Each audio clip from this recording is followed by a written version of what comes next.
रात गहरी होने के बाद ससुर जी ने मेरा दरवाजा खटखटाया और मुझसे बोले कि बहू, मैं बाथरूम में गिर गया था और मेरी कमर में दर्द हो रहा है।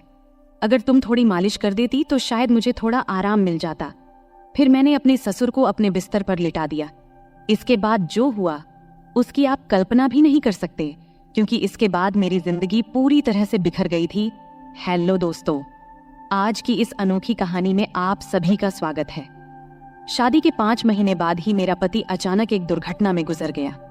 मेरे पिताजी ने बड़ी मुश्किल से मेरी शादी करवाई थी, लेकिन 5 महीने के अंदर ही मैं फिर से अपने मायके के दरवाजे पर आ गई थी।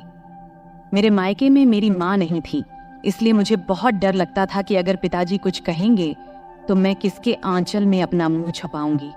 वहां मेरी सौतेली माँ थी, इसलिए डर और भी ज्यादा था। फिर अचानक एक दिन मेरे ससुर हमारे घर आए और उन्होंने मेरे पिता से कहा कि वह मुझे फिर से अपने घर ले जाना चाहते हैं। मेरी सौतेली माँ ने तुरंत ही हाँ कह दिया, लेकिन मेरे पिताजी ने कहा, अब आपका बेटा नहीं रहा तो आप मेरी बेटी को क्यों ले जाना चाहते हैं। इस पर मेरी सौतेली माँ ने पिताजी से बहस करना शुरू कर दी और कहा, इसमें इतना सोचने की क्या बात है। वो कह रहे हैं कि वह उसे ले जाना चाहते हैं तो उन्हें ले जाने दो। उनके घर की बहू है, बेटी की मौत हो गई तो क्या हुआ, वो अपने ससुराल जा सकती है। माँ की इस झगड़े के बाद पिताजी ने बिना कुछ पूछे कहा, अगर मेरी बेटी वहां खुश रहेगी तो एक पिता होने के नाते मुझे खुशी होगी, आप उसे ले जाइए। फिर मेरे ससुर ने मुझसे कहा, चलो कपड़े वगैरह लेकर आओ। मैंने अपनी सौतेली माँ के सभी अत्याचार सहते हुए अपने ससुर के घर जाने का फैसला किया। वहां पहुंचने के बाद मैं अपने कमरे में कपड़े बदल रही थी, तभी मेरे ससुर आए और बोले, बहू, एक कप चाय बना लाओ। मैंने जल्दी से रसोई में जाकर चाय बना ली। चाय पीते हुए उन्होंने कहा, तुम्हें पता है इस घर में मैं बिल्कुल अकेला हूँ। मेरा बेटा इकलौता संतान था और तुम्हारी सास भी गुजर गई है, इसलिए मैं तुम्हें यहाँ लेकर आया हूँ ताकि मुझे लगे कि मैं यहाँ अकेला नहीं हूँ। मैंने कहा, पिताजी आप बिल्कुल चिंता मत करें, मैं तो आपकी बेटी की तरह हूँ, हमेशा आपके साथ रहूंगी। फिर मेरे ससुर बोले, मुझे पता है कि तुम मेरे साथ रहोगी, क्योंकि तुम्हारी सौतेली माँ तुम्हें मायके में कभी शांति से नहीं रहने देगी। इस तरह कुछ दिन बीत गए। 6 महीने बाद एक रात मैं अपने कमरे में सो रही थी, तभी देर रात दरवाजे पर दस्तक हुई। मुझे समझ में आ गया कि यह मेरे ससुर ही होंगे, क्योंकि इस घर में मेरे और पिताजी के अलावा कोई और नहीं था, और रात के आधे पहर कौन दरवाजा खटखटाएगा। मैंने सोचा कि शायद पिताजी को कुछ चाहिए होगा, इसलिए दरवाजा खोली। दरवाजा खोलते ही मेरे ससुर ने मुझे पकड़ लिया और बोले, बहू, मैं बाथरूम में गिर गया था, मुझे बहुत दर्द हो रहा है, अगर तुम थोड़ी मालिश कर दो तो मुझे थोड़ा आराम मिल सकता है। फिर मैंने अपने पिता को अपने बिस्तर पर लिटा दिया, लेकिन मैं उनके कमरे से तेल लाना भूल गई। अब मुझे लगता है कि मेरा पति कम उम्र में ही मुझसे शादी कर बैठा और फिर इसी कम उम्र में इस दुनिया से चला गया। यह सब सोचते हुए मैं अपने ससुर की मालिश कर रही थी और देख रही थी कि वह मुझे अजीब तरीके से घूर रहे थे, जिससे मुझे और डर लग रहा था। तभी मैं बोली, ससुर जी क्या हुआ, आपको किस जगह पर ज्यादा चोट लगी है, क्या डॉक्टर को बुलाऊं? इस पर ससुर जी ने कहा, नहीं बहू, तुम बस मालिश कर दो, मुझे इससे ही आराम मिल रहा है। उनकी अजीब बातें सुनकर मुझे और असहज महसूस होने लगा। फिर मैं बोली, ससुर जी आप यहीं लेट जाएं, कमर में दर्द लेकर आप अपने कमरे तक कैसे जाएंगे, मैं आपके कमरे में जाकर सो जाती हूँ। मेरी बात सुनकर मेरे ससुर बोले, बहू, इस हालत में तुम मुझे अकेला छोड़कर चली जाओगी? अगर रात में मुझे बाथरूम जाना पड़े तो मैं अकेले कैसे जाऊंगा, इससे बेहतर है कि तुम यहीं सो जाओ। कुछ समय बाद मेरे ससुर उठकर मेरे पास आए और बोले, बहू, मैं तुमसे कुछ कहना चाहता हूँ, अगर तुम मेरी बात मान जाओ तो ही मैं कहूँगा। उनकी इस बात से मेरा दिल बेचैन हो गया। मैं चिंतित होकर बोली, ससुर जी आप कहें, क्या बात है? मेरे ससुर थोड़ा हंसकर बोले, आज की रात मैं तुम्हारे साथ बिताना चाहता हूँ, क्योंकि अकेले अकेले अब अच्छा नहीं लगता। मेरे बेटे के मरने के बाद मैंने सोचा कि फिर से शादी करूंगा, लेकिन फिर सोचा कि तुम्हारी सौतेली माँ तुम्हें उस घर में कभी भी शांति से नहीं रहने देगी, इसलिए मैंने तुम्हें इस घर में लाया। उनकी इस बात से मुझे बहुत असहज महसूस हुआ, लेकिन उनकी बात का विरोध करने की हिम्मत नहीं हुई। मैं अपने कमरे के सोफे पर लेट गई। मुझे नींद नहीं आ रही थी, बहुत डर लग रहा था। ससुर जी ने कहा, बहू, लगता है मैंने तुमसे कुछ गलत नहीं कहा, मैं चाहता हूं कि तुम मुझसे शादी कर लो ताकि कोई कुछ न कह सके। तभी मैं हक्का बक्का होकर बोली, ससुर जी आप ये क्या कह रहे हैं, आप मेरे ससुर हैं और ससुर से शादी कैसे हो सकती है? मेरे ससुर बोले, देखो बहू, मैं मानता हूँ कि कभी मैं तुम्हारा ससुर था, लेकिन तुम्हारे पति को मरे हुए अब 6 महीने हो चुके हैं। अब हमारे बीच ऐसा कोई रिश्ता नहीं है। मैं अकेला हूँ, तुम भी अकेली हो। हम एक दूसरे का साथ दे सकते हैं। उनकी इस बात को सुनकर मेरा मन विचलित हो गया। मैं कुछ कह नहीं पाई। एक ओर सौतेली माँ के अत्याचार, दूसरी ओर ससुर का अजीब व्यवहार। रात बीत गई और अगले दिन सुबह मैं अपने ससुर की बातों को बहुत सोची, अपनी स्थिति का विश्लेषण किया। ससुर का प्रस्ताव मुझे असंभव लग रहा था, लेकिन वास्तविकता मुझे कुछ निर्णय लेने पर मजबूर कर रही थी। फिर मुझे ख्याल आया कि मैं अपने पिताजी से जाकर बात करती हूँ, लेकिन ये सब बातें अपने खुद के पापा से करने की मुझे हिम्मत नहीं हुई, क्योंकि मुझे पता था कि पिताजी से बात करने के बाद मेरी जिंदगी में नई समस्याएं आ सकती हैं। इसलिए मैं उनके पास नहीं गई।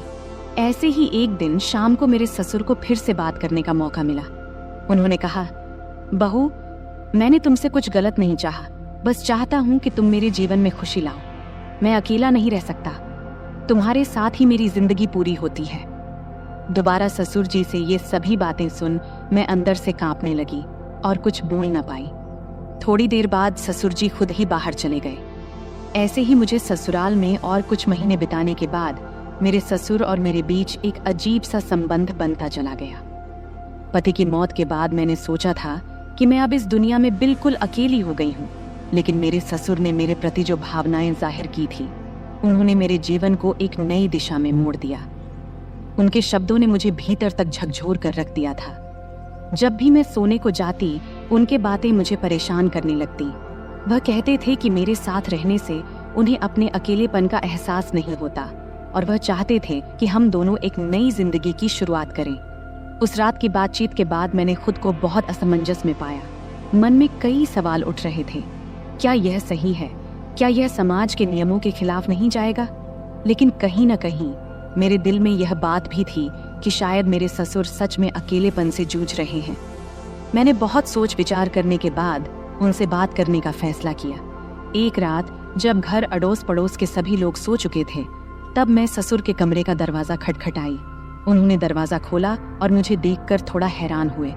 मैं अंदर गई और बोली, ससुर जी, मैं आपसे कुछ महत्वपूर्ण बात करना चाहती हूँ। उन्होंने मुझे बैठने का इशारा किया और गंभीरता से बोले, क्या हुआ बहू, तुम इतनी रात गए क्यों आई हो?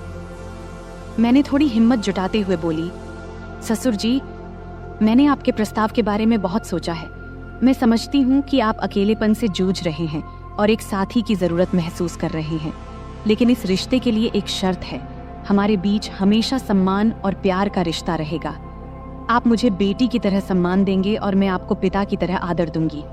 उन्होंने मेरी बात को ध्यान से सुना और थोड़ी देर बाद कहा, मैं तुम्हारी शर्त मानता हूँ, तुम्हारे सम्मान को हमेशा बनाए रखूंगा। उनकी यह बात सुनकर मेरे दिल का बोझ थोड़ा हल्का हो गया।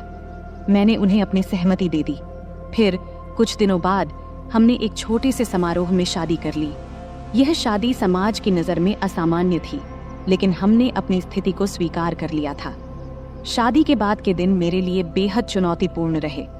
गांव में लोग बातें बनाने लगे, रिश्तेदारों ने हमसे दूरी बनानी शुरू कर दी, लेकिन हमने इन सब की परवाह किए बिना अपने जीवन को आगे बढ़ाने का फैसला किया। हमारे रिश्ते में धीरे धीरे प्यार और समझ बढ़ने लगी। ससुराल में पहले जहां मैं खुद को असहज महसूस करती थी, अब वही घर मुझे अपना लगने लगा था। ससुर ने मेरे लिए हर संभव प्रयास किया ताकि मैं खुश रह सकूं। उन्होंने मेरी हर छोटी बड़ी जरूरत का ध्यान रखा और हर ख्वाहिश पूरी की। वह हर दिन मेरे लिए कुछ न कुछ खास करने की कोशिश करते थे। कभी मेरे पसंदीदा खाने की चीजें लाते, तो कभी मेरे लिए नई साड़ियां खरीदते। धीरे धीरे मैं भी उनके प्रति एक अलग तरह का आदर महसूस करना शुरू कर दी थी। हम दोनों ने मिलकर एक नई जिंदगी की शुरुआत किया। ससुर अब मेरे जीवन का एक अभिन्न हिस्सा बन चुके थे। हमारे बीच का रिश्ता अब सिर्फ ससुर और बहू का नहीं रहा, बल्कि दो दिलों का एक मजबूत बंधन बन गया था। वह मुझे हर उस समय सहारा देते थे जब मुझे उनकी जरूरत होती थी। उन्होंने मुझे फिर से हंसना सिखाया, जीवन को नए नजरिए से देखना सिखाया। शादी के कुछ महीने बाद मैंने महसूस किया कि हमारे बीच का यह नया रिश्ता मुझे एक नई दिशा दे रहा है। हमने मिलकर कई मुश्किलों का सामना किया और हर बार एक दूसरे का साथ दिया। ससुर के साथ मेरे इस नए रिश्ते ने मुझे जीवन के कई नए पहलू दिखाए। उन्होंने मुझे यह एहसास दिलाया कि जीवन में अगर साथी सही हो तो कोई भी मुश्किल इतनी बड़ी नहीं होती कि उसे पार न किया जा सके। समाज की नज़र में हमने बहुत कुछ सहा, लेकिन हमने अपने फैसले पर कभी पछतावा नहीं किया। हमारे रिश्ते में धीरे धीरे एक नए तरह का प्यार और सम्मान उभरने लगा। उनके साथ बिताए हर पल ने मुझे कुछ नया सिखाया और मुझे एहसास हुआ कि कभी कभी जीवन हमें ऐसे मोड़ पर ले आता है जहां हमें अपने फैसलों पर पुनर्विचार करना पड़ता है। आज मैं अपने ससुर के साथ एक नई जिंदगी जी रही हूँ। हमारे बीच का प्यार और सम्मान पहले से भी अधिक मजबूत हो गया है। वह मेरे जीवन के सबसे महत्वपूर्ण व्यक्ति बन चुके हैं। उनके साथ बिताए हर पल ने मुझे यह सिखाया है कि जीवन में चाहे कितनी भी मुश्किलें क्यों ना आए, अगर हमारे पास सही साथी हो तो हम हर मुश्किल का सामना कर सकते हैं। इस तरह हमारे बीच का रिश्ता धीरे धीरे और गहरा होता गया। उनके साथ बिताए हर पल ने मुझे यह सिखाया कि जीवन को कैसे नए सिरे से जिया जाए। हमने मिलकर अपने जीवन की हर चुनौती का सामना किया और हर बार जीत हासिल की। अब हमारे बीच का यह नया रिश्ता मुझे एक नई जिंदगी के सपने दिखाने लगा है। तो दोस्तों, ये थी हमारी आज की छोटी सी कहानी। आपको ये कहानी कैसी लगी? कमेंट करके जरूर बताएं। अगर आपको ये कहानी पसंद आई हो तो इसे लाइक करें और अपने दोस्तों के साथ शेयर करें।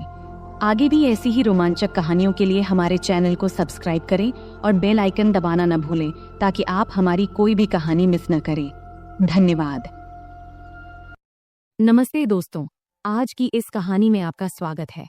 मेरा नाम सुमन है और मेरी उम्र 23 साल है। मैं दिखने में काफी सुंदर हूँ। मैं अपनी शरीर की बनावट से दिखने में थोड़ी बड़ी लगती हूँ। मेरे चेहरे की बनावट आकर्षक है, रंग गोरा है और मेरा शरीर न तो बहुत पतला है और न ही मोटा, बल्कि एकदम मध्यम है। मैं गांव में रहती हूँ, इसलिए दूसरी गांव की लड़कियों की तरह मैं भी ज्यादातर सलवार सूट पहनती हूँ। मैंने केवल 10वीं क्लास तक पढ़ाई की है और उसके बाद से घर पर ही रहती हूँ। बाहर से मुझे बहुत ही सीधी सादी और साधारण लड़की समझा जाता था। मैं इतनी होशियार या चालाक भी नहीं थी। लेकिन सच कहूं तो मेरी जिंदगी में कुछ ऐसे दिन आए जब मैंने अपनी हदों को पार कर लिया। तब जिंदगी ने मुझे कुछ ऐसी सीख दी जो मैंने कभी सोची भी नहीं थी। बहुत पहले की बात है, मैं एक ऐसे अनुभव से गुजरी जिसने मेरे दिल दिमाग पर गहरी छाप छोड़ दी। उस समय मेरी मुलाकात गौरव भैया से हुई। मेरे जीवन में उस वक्त बहुत अकेलापन था, लेकिन गौरव भैया के साथ समय बिताना मुझे अच्छा लगने लगा। वो हमेशा मेरे प्रति बहुत केयरिंग रहते थे और उनकी मौजूदगी से मेरा मन हल्का हो जाता था। शुरुआत में जब मैं उनके साथ समय बिताती थी तो शरीर में एक अलग सा दबाव महसूस होता था, जैसे मुझे आराम की जरूरत हो। लेकिन धीरे धीरे सब कुछ सामान्य होने लगा।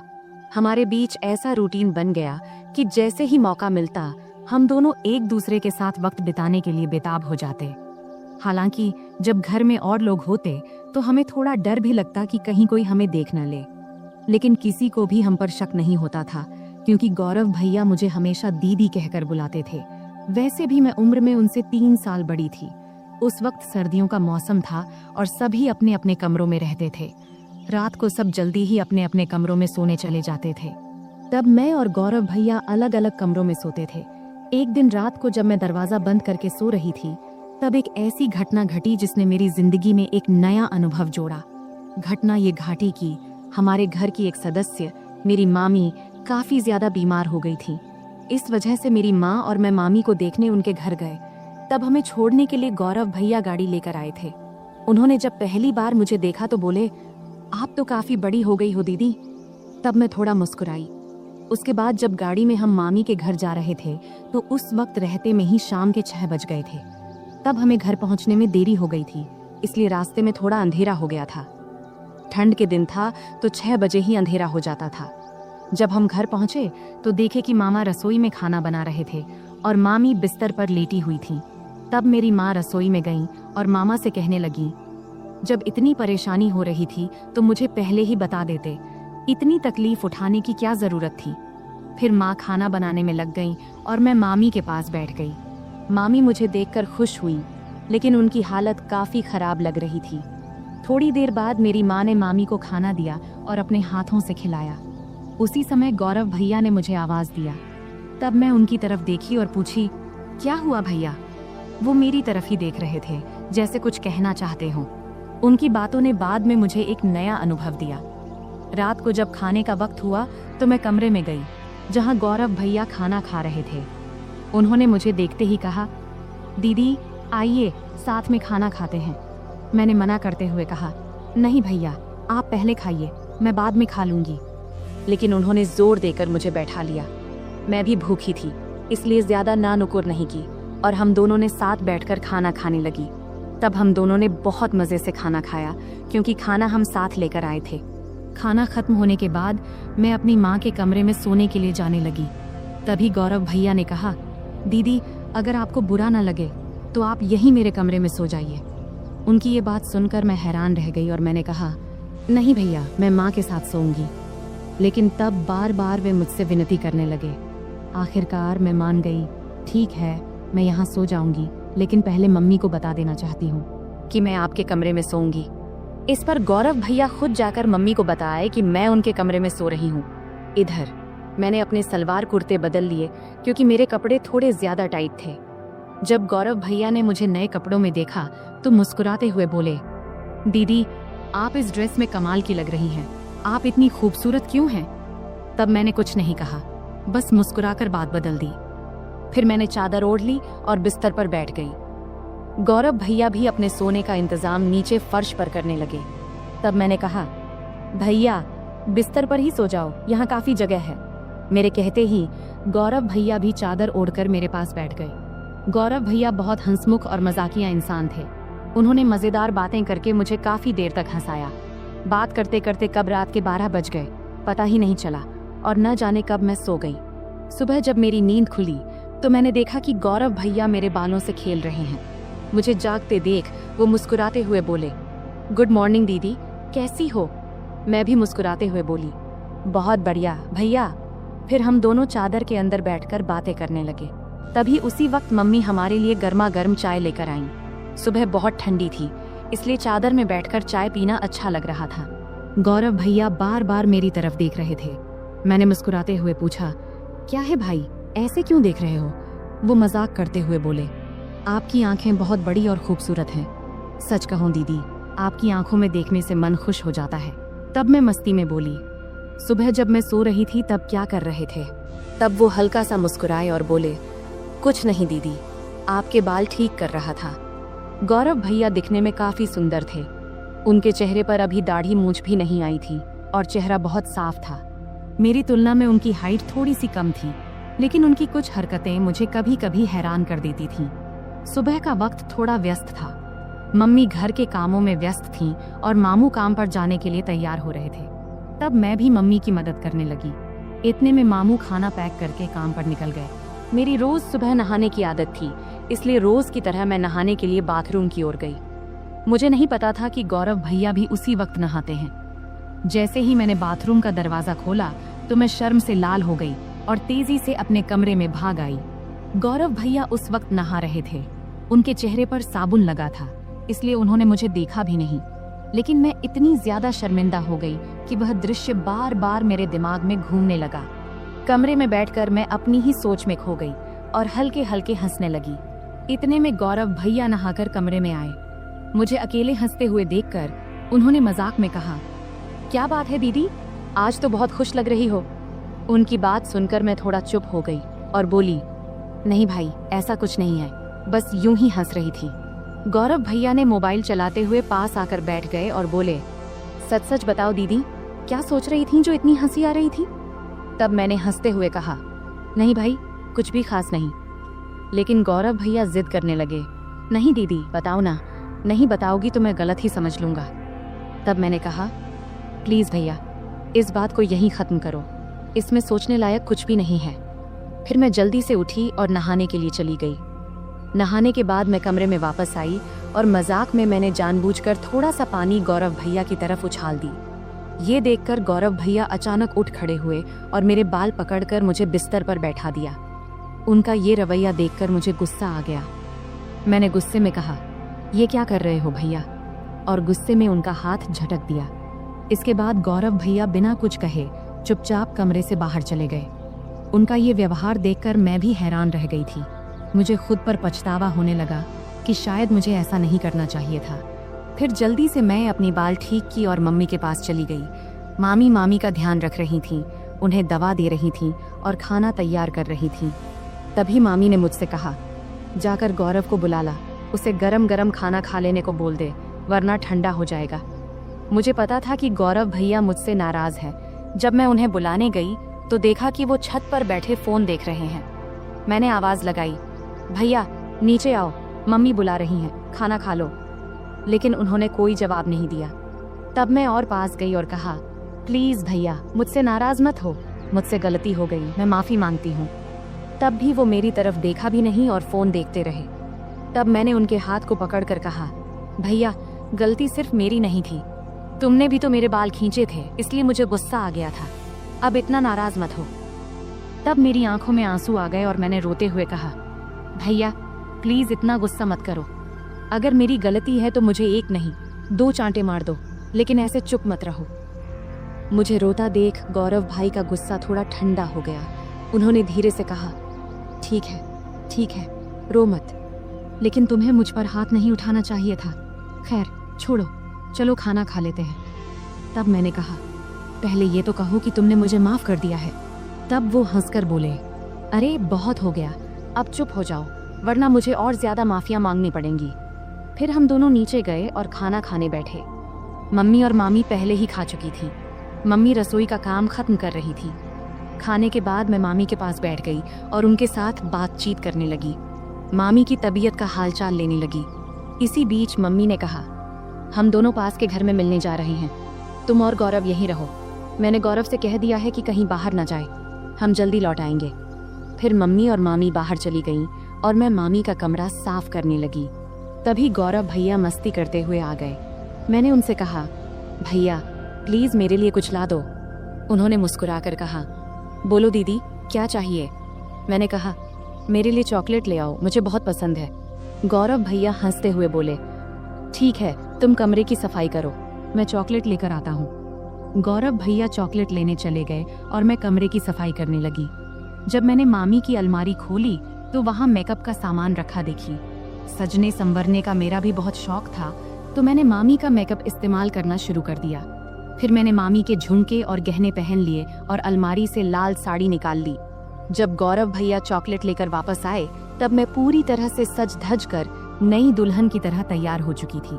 तब मैंने बाल खोल रखे थे, लिपस्टिक लगा रखी थी और हाथों में चूड़ियां भी पहन ली थीं। जैसे ही वे कमरे में दाखिल हुए, मुझे इस रूप में देखकर हैरान रह गए। उनके मुंह से बस यही निकला, दीदी आप तो शानदार लग रही हैं। फिर मैंने उनसे चॉकलेट ली और बिस्तर पर बैठकर खाने लगी। गौरव भैया भी पास में बैठ गए और तब उनकी नजरें मुझसे हट नहीं रही थीं। तब मैंने कहा, भैया इतना मत देखो, मुझे असहज लग रहा है। गौरव भैया हंसकर बोले, क्या करूं दीदी, आप पर से नजर हट ही नहीं रही, आप साड़ी में इतनी सुंदर लग रही हो, मानो कोई परी हो। फिर मजाक में बोले, मन कर रहा है कि आपको अपनी दुल्हन बना लूं। मैं समझ रही थी कि उस वक्त उनके मन में क्या चल रहा था, पर मैंने हल्की हंसी के साथ बात को दूसरी ओर मोड़ दिया। मैंने मजाक में कहा, तो फिर रुक क्यों गए, बताओ मुझे पत्नी बनाकर क्या करोगे। तब गौरव भैया थोड़ा हंसकर बोले, रहने दो दीदी, मुझे पता है तुम जानबूझकर ये पूछ रही हो। तब मैंने कहा, तो क्या तुम अपनी दीदी का फायदा उठाना चाहते हो, अगर मम्मी को पता चल गया तो क्या होगा। तब गौरव भैया बोले, दीदी इतनी चिंता मत करो, हम तो घर में ही हैं और किसी को पता भी नहीं चलेगा, तुम बस एक बार हाँ कह दो, मैं सब संभाल लूंगा। तब मैंने मुस्कुराते हुए कहा, तो पहले बताओ तुम ये सब साड़ी देखकर कह रहे हो या पहले से ऐसा सोच रहे थे। गौरव भैया हंसकर बोले, सच कहूं तो जब से तुम आई हो तभी से ऐसा लग रहा है, अगर तुम एक बार मान जाओ तो सब आसान हो जाएगा। तब मैंने मजाक में कहा, ठीक है, जब तुम चाहो मैं तुम्हारी बात मानूंगी, लेकिन तुम्हें अपनी जिम्मेदारी ठीक से निभानी होगी। इस पर भैया बहुत खुश होकर बोले, थैंक्स दीदी, मुझे पता था तुम मुझे ना नहीं कहोगी, तुम सच में सबसे अच्छी हो। मैंने कहा, रुको, इतनी तारीफ करने की जरूरत नहीं है और शाम को मेरे लिए और भी चॉकलेट लाना मत भूलना। तब गौरव भैया ने कहा, ठीक है दीदी, 1 मिनट रुको, मैं आता हूँ। जब वह बाहर चले गए तो मुझे थोड़ी असुविधा महसूस हुई। जब वह वापस आए तो मैंने कहा, गौरव भैया इस वक्त मुझे थोड़ी परेशानी हो रही है, शाम को इस बारे में बात करेंगे। लेकिन गौरव भैया मेरी बात मानने को तैयार नहीं थे। उन्होंने शांत स्वर में कहा, दीदी, इतनी चिंता क्यों कर रही हो? डरने की कोई बात नहीं है, सब ठीक हो जाएगा। अगर तुम्हें असुविधा हो रही है तो आंखें बंद कर लो। तब मैंने आंखें बंद कर लीं और गौरव भैया मुझे तभी उसी पल दरवाजे पर अचानक दस्तक हुई, जिससे हम दोनों डर गए। कुछ समय बाद बाहर से मम्मी की आवाज आई, कोई है कमरे में? तब मैं तुरंत बिस्तर से उठ गई, क्योंकि मैं साड़ी में पूरी तरह सज धज कर तैयार थी। ऊपर से मामी के कमरे में थी। गौरव भैया का मूड भी खराब हो गया था, लेकिन उनके चेहरे को देखकर मुझे अंदर से हंसी आ रही थी। मैंने तुरंत गौरव भैया को कमरे से बाहर कर दिया और खुद भी साड़ी उतारकर सामान्य कपड़े पहन ली। फिर कमरे की सफाई करने लगी। इस बीच मम्मी ने मामी को बरामदे में बिठाया और सीधे रसोई में जाकर चाय बनाने लगी। तब मैं जल्दी जल्दी कमरे की सफाई करने लगी। बाद में हम सबने मिलकर चाय पी। चाय पीने के बाद मम्मी काम में लग गईं और मैं बरामदे में लेट गई। समय बिताने के लिए मैंने मम्मी की मदद करनी शुरू कर दी। कुछ समय बाद मैंने देखा कि गौरव भैया कहीं नहीं दिख रहे हैं। जब मैं उन्हें ढूंढने गई तो देखी कि वह बाथरूम से बाहर निकलकर हाथ धो रहे थे, लेकिन उनके चेहरे से लग रहा था कि उनका मूड अभी भी ठीक नहीं है। तब उन्हें देखकर मैं हंसी नहीं रोक पाई और हंसते हुए बोली, क्या हुआ, इतना उदास क्यों हो? मजाक में मैंने कहा, भैया तुम ऐसे क्यों हो? गौरव भैया हंसते हुए बोले, अगर तुम मेरी जगह होती तो तुम भी ऐसे ही करती। तुम लड़की हो, इसलिए इतनी बातें कर पा रही हो। मैं हंसकर बोली, ठीक है भैया, बस थोड़ा इंतजार करो, रात होने पर तो कोई डिस्टर्ब नहीं करेगा। तब गौरव भैया बोले, दीदी समस्या तो इसी रात के इंतजार में है, हर मिनट घंटों जैसा लग रहा है। तभी मम्मी ने आवाज दी, तुम्हारे भाई बहन की बातें खत्म हो गई हो तो थोड़ा काम में हाथ बंटाओगे? मम्मी की आवाज सुनते ही मैं उठकर जाने लगी और जाते जाते मजाक में बोली, गौरव भैया याद रखना, अगर चॉकलेट नहीं मिला तो मैं भी कुछ नहीं दूंगी। फिर मैं रसोई में चली गई। इस बीच मामा भी घर लौट आए थे। तब मैंने उन्हें खाना परोस दिया। मामा जी बहुत थके हुए थे, वे हमारे साथ थोड़ा बैठकर बात किए, फिर जल्दी सो गए। मम्मी मामी को खाना खिला रही थी और उन्हें दवाई दे रही थी। मैंने भी अपना खाना खा लिया और समय बिताने के लिए टीवी देखने लगी। सर्दी का मौसम होने के कारण हम जल्दी बिस्तर में चले गए, लेकिन मम्मी अभी भी अपने काम में लगी हुई थी। तब मैं मामी के कमरे में चली गई और बैठकर फोन में व्यस्त हो गई। इतना डूबी थी कि मुझे पता ही नहीं चला कि कब गौरव भैया खाना खाकर अपने कमरे में चले गए और मेरा इंतजार कर रहे थे। मैं अपनी रोज की सीरियल देखने में व्यस्त थी। जब मैं नहीं गई तो गौरव भैया खुद मुझे बुलाने आ गए। कमरे में आकर भैया बोले, दीदी आओ, मैं तुम्हारा बहुत देर से इंतजार कर रहा हूँ।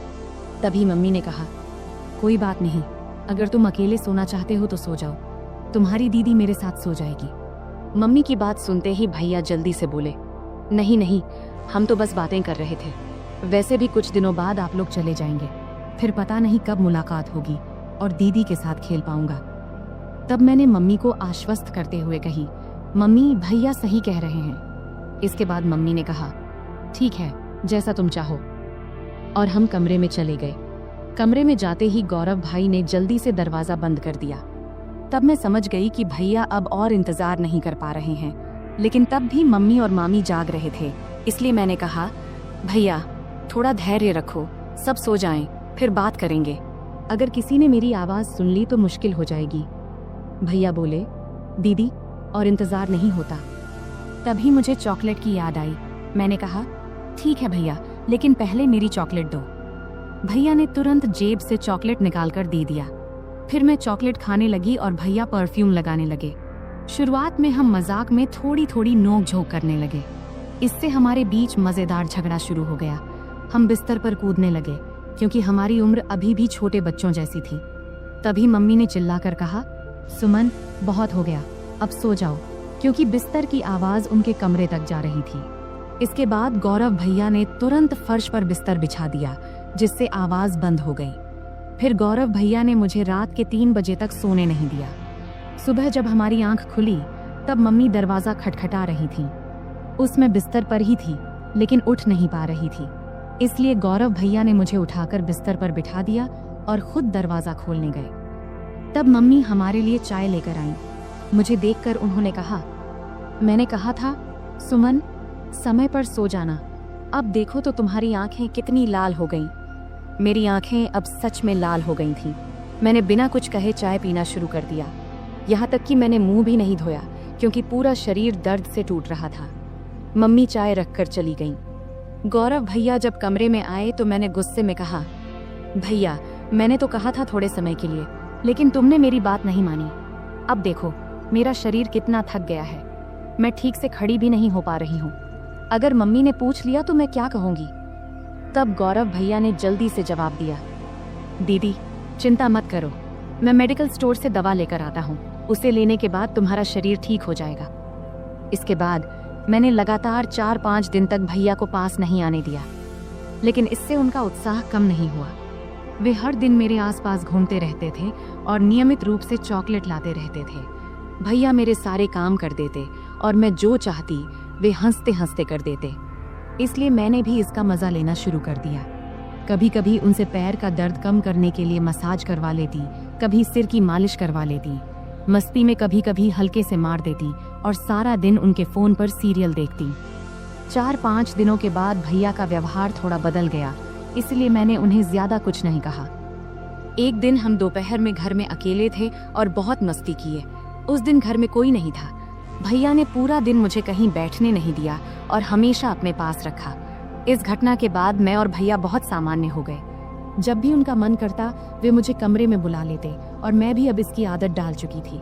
हमने उन दिनों का भरपूर आनंद लिया, लेकिन जीवन में हर अच्छे समय के बाद एक बुरा समय भी आता है और ये बुरा समय भी भैया की वजह से ही आया। दरअसल 20 दिन के बाद अब हमें गांव लौटना था, क्योंकि अब मामी काफी स्वस्थ हो चुकी थी और हमें वहां बहुत दिन हो गए थे। तब मम्मी ने अचानक वापसी का फैसला किया और उन्होंने पापा को कुछ भी नहीं बताया। जब मैंने और भैया ने ये सुना तो हमें बिल्कुल अच्छा नहीं लगा। तब भैया बोले, दीदी जाने से पहले आखिरी बार थोड़ा समय दे दो, कौन जाने फिर कब मिलेंगे। तब अंदर से मैं भी तैयार थी, लेकिन उस दिन घर में सभी लोग थे, यहाँ तक कि मामा भी आज घर पर ही थे। तब मामा मम्मी से बोले, दीदी आज रुक जाओ, मैं कल तुझे बस स्टैंड तक छोड़ दूंगा। ये सुनते ही मुझे थोड़ी खुशी हुई, क्योंकि एक रात हमारे पास थी। तब आखिरकार मम्मी भी मान गई। फिर हम बहुत ही बेसब्री से रात का इंतजार करने लगे। जब रात हुई तो जल्दी से खाना खा के हम अपने कमरे में चले गए। तब हम इतने असावधान हो गए थे कि दरवाजा भी ठीक से बंद नहीं किया था। तब थोड़ी ही देर में अचानक मामा ने आकर हमें उस स्थिति में देख लिया। मैं तो डर से कांपने लगी और तुरंत वहां से हट गई। मामा तब बहुत गुस्से में थे, लेकिन उन्होंने धैर्य रखा और पूरी स्थिति को संभाला। उन्होंने हम पर गुस्सा ना करके हमारी गलतियां हमें समझाईं और उस दिन ने मुझे एक बड़ा सबक सिखाया। तब मामा के प्यार और सहयोग से हमने स्थिति को संभाल लिया। उसके बाद से मैंने अपनी गलतियों से बहुत कुछ सीखा। उस घटना के बाद मैंने कभी ऐसा कुछ नहीं किया जिससे मेरे परिवार को शर्मिंदा होना पड़े। तो दोस्तों, हमारी जिंदगी में गलतियां हो सकती हैं, लेकिन उनसे सीखना सबसे महत्वपूर्ण है। अगर आपके जीवन में कभी ऐसी स्थिति आए तो उसे संभालने की कोशिश करें और परिवार के साथ हमेशा खुलकर बात करें। यह कहानी हमें सिखाती है कि किसी भी रिश्ते में सीमा रेखा होना महत्वपूर्ण है। अत्यधिक निकटता कभी कभी गलत फहमियों का कारण बन सकती है, इसलिए हमें हमेशा अपने और दूसरों के सुविधा को प्राथमिकता देनी चाहिए। परिवार के माहौल और रिश्तों का सम्मान करना बहुत महत्वपूर्ण है। हमें यह सुनिश्चित करना चाहिए कि हमारे कार्यों से परिवार के किसी भी सदस्य को शर्मिंदा न होना पड़े। इंसान से गलतियां हो सकती हैं, लेकिन उन गलतियों से सीखना और भविष्य में सही निर्णय लेना एक परिपक्व मानसिकता का परिचय है। किसी भी स्थिति में सचेत रहना आवश्यक है। दरवाजा बंद न करने की घटना एक छोटी गलती थी, लेकिन इसने बड़ी समस्या खड़ी कर दी। इससे समझ में आता है कि छोटी छोटी बातों में भी सावधानी बरतनी चाहिए, क्योंकि इनका जीवन पर बड़ा असर पड़ सकता है। तो दोस्तों, यह थी हमारी आज की छोटी सी कहानी। आपको यह कहानी कैसी लगी, कमेंट करके जरूर बताएं। अगर आपको यह कहानी पसंद आई हो तो इसे लाइक करें और अपने दोस्तों के साथ शेयर करें। आगे भी ऐसी ही रोमांचक कहानियों के लिए हमारे चैनल को सब्सक्राइब करें और बेल आइकन दबाना न भूलें, ताकि आप हमारी कोई भी कहानी मिस न करें। धन्यवाद। नमस्ते दोस्तों, आज की इस कहानी में आपका स्वागत है। इस कहानी में मेरा नाम राहुल है। मैं उत्तर प्रदेश के एक छोटे से शहर अंबेडकर नगर में रहता हूँ। वहीं मैं और मेरा परिवार रहता है। पैसे की कमी नहीं है, पिताजी खूब कमाते हैं और मैं कॉलेज में पढ़ता हूँ।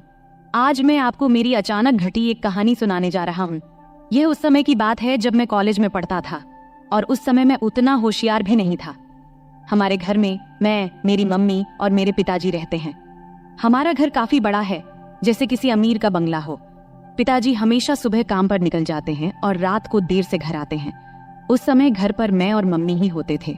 मैं कुछ देर पढ़ाई करता था और फिर सो जाता था, लेकिन मम्मी हमेशा पिताजी का इंतजार करती रहती थी। उस समय मैं कॉलेज के आखिरी साल में था। एक सुबह जब मैं कॉलेज जाने की तैयारी कर रहा था तो मैंने मम्मी की तेज आवाज सुनी। वो कह रही थी, क्या कर रहे हो तुम? रात के 2-2:30 बजे घर आते हो और कहते हो ऑफिस में काम था। रात के 2 बजे कौन से ऑफिस का काम चलता है? सीधे सीधे क्यों नहीं कहते कि उस सुमन के साथ थे? मम्मी काफी गुस्से में थी। मेरी मम्मी आमतौर पर किसी पर गुस्सा नहीं होती थी। उनका स्वभाव बहुत शांत था, लेकिन आज पता नहीं क्या हो गया, मम्मी बहुत गुस्से में थी। मैं 2 बजे आऊं या 3 बजे, तुम्हें जो चाहिए वो मिल तो रहा है ना, फिर चुप रहो। पिताजी ने तेज आवाज में मम्मी से कहा। क्या जो चाहिए वो मिल रहा है? पैसा, गहने, इन सब के अलावा भी कोई सुख होता है? अब और कुछ मत बोलो, लेकिन अब बर्दाश्त नहीं होता। 3-4 महीने हो गए हैं तुमने मुझे छुआ तक नहीं है। आखिर उस सुमन में ऐसा क्या है जो मुझ में नहीं है? मम्मी की आवाज और तेज हो गई थी। तभी पिताजी गुस्से में बोले, बार बार सुमन मत कहो, नहीं तो क्या करोगे? मम्मी ने उल्टा जवाब दिया। उस समय पिताजी का गुस्सा बहुत बढ़ गया था। तभी अचानक धमाक की आवाज आई और उसके साथ ही मम्मी की चीख से पूरा घर गूंज उठा।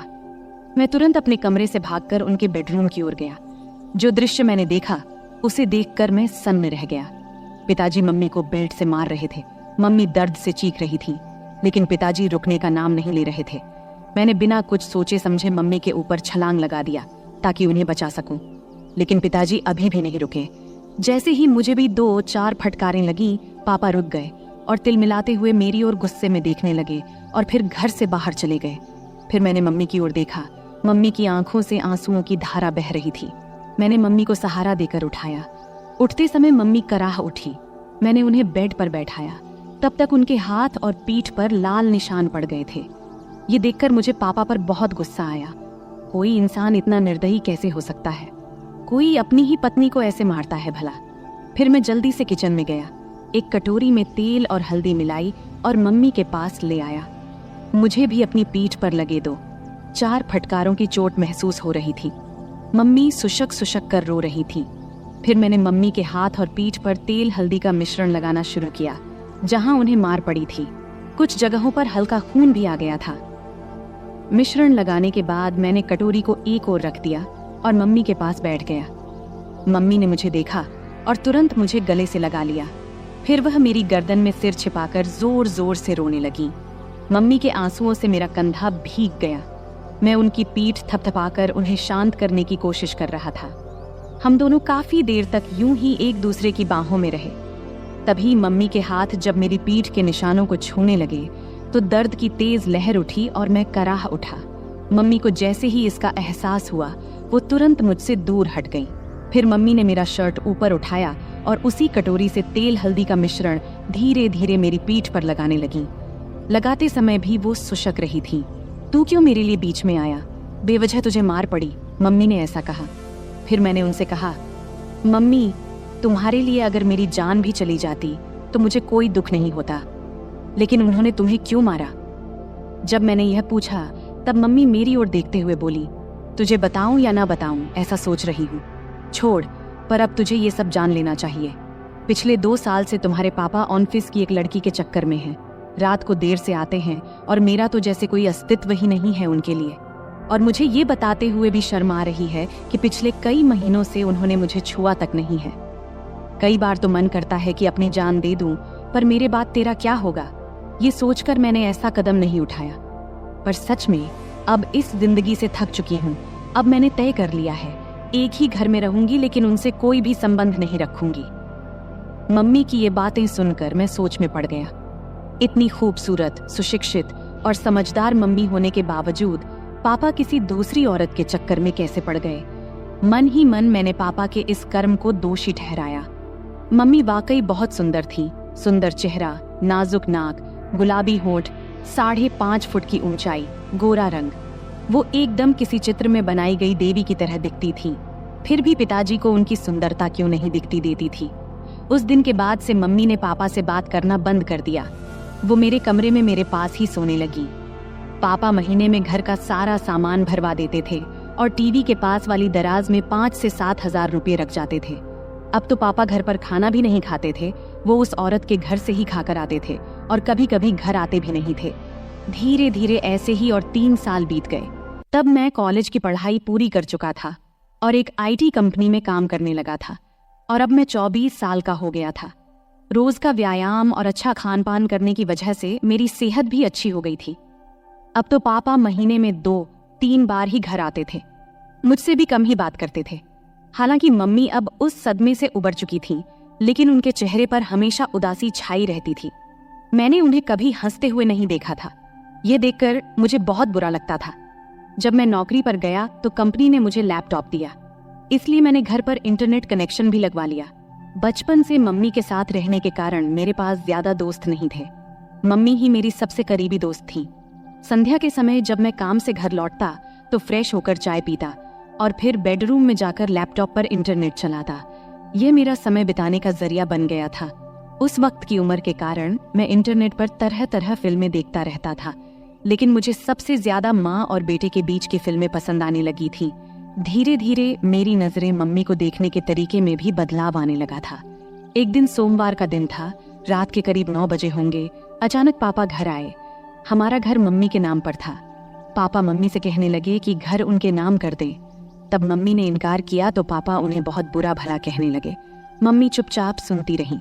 तभी पापा ने मम्मी के गाल पर थप्पड़ मार दिया। ये देख अब मेरा खून खौल उठा। पापा दूसरा थप्पड़ मारने ही वाले थे, तभी मैंने उनका हाथ पकड़ लिया और कहा, पापा अब बहुत हो गया, ये तमाशा बहुत हो चुका है, अब और नहीं सहन कर सकता। आज से इस घर में कदम रखा तो इसका अंजाम अच्छा नहीं होगा। फिर मम्मी ने भी गुस्से में पापा को खूब डांटा। पापा मम्मी की जोर से डांटने पर अचानक रुक गए और मेरे ताकतवर शरीर को देखकर वहां से चले गए। फिर मैंने दरवाजा बंद कर दिया और मम्मी के पास चला गया। मम्मी ने मुझे आंसुओं से भरी आंखों से देखा और दौड़ते हुए आईं। फिर मुझे गले से लगा लिया और फूट फूट कर रोने लगी।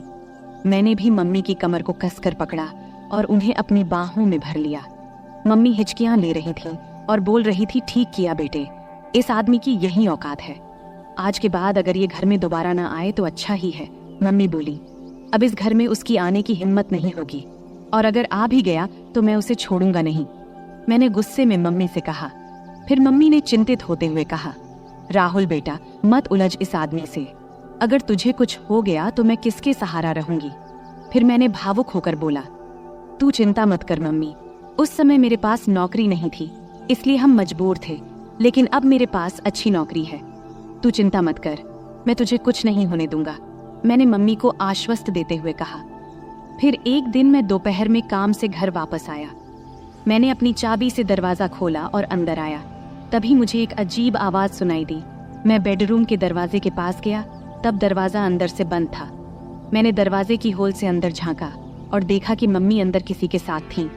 जो नज़ारा मैंने देखा उसे देखकर मैं चौंक गया। लगभग 10 मिनट तक मैं वहीं देखता रहा। अचानक मम्मी बेहोश होकर गिर पड़ी। फिर मैं दरवाजे से हट गया और धीरे से बाहर बरामदे का दरवाजा खोला। फिर जोर से कहा, मम्मी मैं आ गया हूँ, तुम कहाँ हो? ये कहते हुए मैंने अपने हाथ में पकड़ा बैग सोफे पर रख दिया और जूतों के फीते खोलने लगा। कुछ ही देर में मम्मी ने बेडरूम का दरवाजा खोला और बाहर आई। मुझे अचानक देखकर उनके चेहरे पर घबराहट और आश्चर्य के भाव थे। मैंने जल्दी से अपने जूते उतारे और बेडरूम में घुस गया। टेबल पर मुझे केले की प्लेट दिखाई दी। मैंने एक केला उठाया और खाने लगा। मम्मी मेरे पीछे पीछे आई। मैं जैसे ही केले को खाने वाला था, मम्मी कुछ बोलने वाली थी, लेकिन मैंने पहले ही केले को मुंह में डाल लिया था। मम्मी हैरानी से मेरी ओर देख रही थी और मैं शांति से केला खा रहा था। केला थोड़ा कच्चा था, इसलिए पूरी तरह से मीठा नहीं था। मम्मी, केले बहुत अच्छे हैं और है क्या? मैंने केले खाते हुए मम्मी से पूछा। मम्मी ने कुछ जवाब दिया, लेकिन अपने मुंह में ही। लेकिन दोस्तों, मैं आपको बताता चलूं, उन केलों का स्वाद इतना अच्छा था कि कुछ मत पूछो। केले खाने के बाद मैं बाथरूम में जाकर फ्रेश हो गया और फिर कमरे में जाकर लैपटॉप खोल लिया। फिर मैं एक रोमांटिक मूवी देखने लगा। फिर रात के खाने के बाद मैं बेडरूम में सोने चला गया। थोड़ी देर में मम्मी भी सब काम निपटाकर सोने आई। मम्मी ने हल्के गुलाबी रंग का नाइट गाउन पहना हुआ था। तब मैंने लैपटॉप से नजरें हटाकर मम्मी की ओर देखा। मम्मी नीचे झुककर तकिया ठीक कर रही थी। तकिया सही करने के बाद मम्मी बिस्तर पर लेट गईं। तब मैंने भी अपना लैपटॉप बंद कर दिया, फिर लाइट बंद किया और सोने की कोशिश करने लगा। लेकिन मुझे नींद नहीं आ रही थी। मेरे दिमाग में दिन की वो घटना बार बार घूम रही थी। बहुत देर तक मैं जागा रहा, जबकि मम्मी शांति से सो रही थी। कुछ समय बाद मम्मी ने करवट ली और मेरी तरफ पीठ करके सो गईं। फिर उन्होंने छत की ओर मुंह करके लेटना शुरू किया। मैं थोड़ी देर के लिए डर गया, लेकिन जब मम्मी जागी नहीं तो मुझे थोड़ी राहत मिली। मेरी हिम्मत बढ़ी और मैं धीरे धीरे मम्मी की ओर देखने लगा। मम्मी ने कुछ ही पल के लिए मेरी ओर देखा और फिर अपनी आंखें बंद कर लीं। मैंने समझ लिया कि वो अभी भी जाग रही हैं। मैं थोड़ा और आगे बढ़ा और खुद को संतुष्ट महसूस किया। मम्मी भी खुश थीं। उन्होंने कुछ नहीं कहा, लेकिन मुझे एहसास हो रहा था कि उन्हें भी संतोष मिला है। मम्मी, क्या हुआ? तुम चुप क्यों हो? क्या तुम्हें अच्छा नहीं लगा? मैंने जब ऐसा पूछा तब उन्होंने बोला, नहीं रे बेटा, मुझे तो बहुत अच्छा लगा। तूने मम्मी को बहुत खुश किया। फिर मैंने मम्मी के पीठ पर प्यार से हाथ फेरते हुए कहा, मम्मी, अब से तुम्हें केले खाने की जरूरत नहीं पड़ेगी।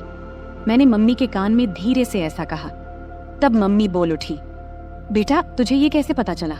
मम्मी ने आश्चर्य से मेरी ओर देखते हुए पूछा। तब मैंने उन्हें बताया कि आज दोपहर जब मैं घर आया तो कमरे से तुम्हारी आवाज सुनाई दी। जब मैंने दरवाजे की होल से देखा तो मुझे सब समझ में आ गया। तभी मैंने ठान लिया था कि अब से मम्मी को किसी भी चीज की कमी नहीं होने दूंगा। राहुल, मेरे राजा, तू कितना प्यार करता है अपनी मम्मी से। मम्मी भावुक होकर बोली, हाँ मम्मी, अब से तुम्हें मैं किसी भी चीज की कमी नहीं होने दूंगा। मैंने कहा, अब पापा भी हमें सताने नहीं आएंगे और अब वो दोबारा इस घर में कदम नहीं रखेंगे। इसलिए तुम अब चिंता मत करना, हम अब सुख से रहेंगे। मैंने मम्मी को आश्वस्त किया। उस दिन हम दोनों ने सुख और शांति का आनंद लिया और फिर आराम से सो गए। अगली सुबह मम्मी ने सारे काम निपटाए और मुझे उठाने आई। मैंने जल्दी से तैयार होकर चाय पिया और हम दोनों गपशप करने लगे। तभी हमने देखा कि पापा अचानक से आकर हमारे सामने खड़े हो गए। तब मम्मी ने पापा से पूछा, अब क्या चाहिए तुम्हें? एक बार कह दिया कि हम ये घर नहीं देंगे तो फिर क्यों आए हो? पापा ने जवाब दिया, मुझे अब घर नहीं चाहिए। मैं बस ये बताने आया हूँ कि मैं अब दूसरी शादी करने जा रहा हूँ, तो मुझे तुमसे तलाक चाहिए। फिर मम्मी ने मेरी ओर देखा और पूछा, तुम्हारा क्या कहना है? मैंने कहा, मम्मी, जो तुम्हें सही लगे वो करो। मैं तुम्हें किसी भी चीज की कमी नहीं होने दूंगा, मेरा भरोसा करो। मम्मी ने फिर पापा को तलाक के लिए हाँ कह दिया। दोपहर को मम्मी और पापा दोनों ऑफिस गए और अपने बाकी कानूनी काम निपटा कर लौटे। उसके बाद से पापा कभी हमें दिखाई नहीं दिए और हमने भी उन्हें कभी ढूंढने की कोशिश नहीं की। हम दोनों अब अपने घर में खुश थे और पापा भी अपने सेक्रेटरी के साथ खुश थे। अब हम दोनों अकेले रहते हैं और अपने सुख दुख का ख्याल रखते हैं। ऐसे ही चलते चलते अब कई साल बीत चुके हैं। अब मम्मी मुझसे कहने लगी है कि अभी तेरा बहुत जीवन बाकी है, तू किसी अच्छी लड़की को देख ले जिससे मैं तेरा विवाह करा सकूं, और हाँ, शादी के बाद मुझे भूल मत जाना।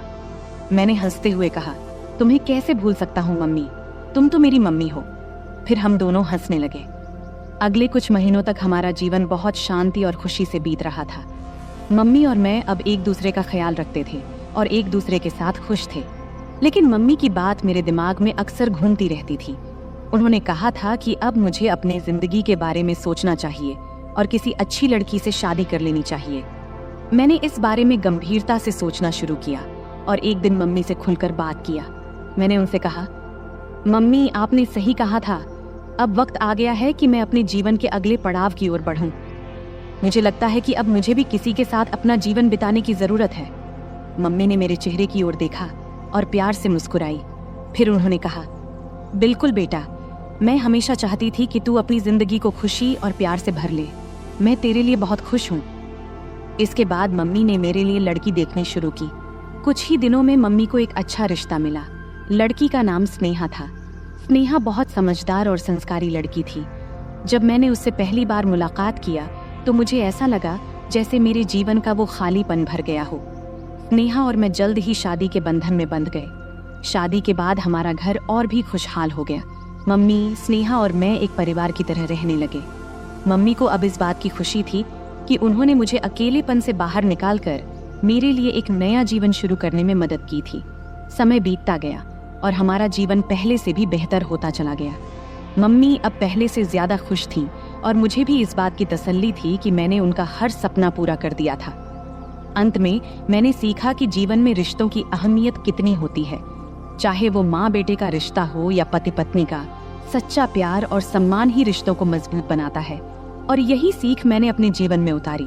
तो दोस्तों, इस कहानी का यही संदेश है कि परिवार ही हमारी असली ताकत है और जब हम अपने परिवार के साथ खड़े होते हैं तो हर मुश्किल आसान हो जाती है। उम्मीद है कि आपको यह कहानी पसंद आई होगी। ऐसे ही और कहानियों के लिए चैनल को सब्सक्राइब जरूर करें। धन्यवाद।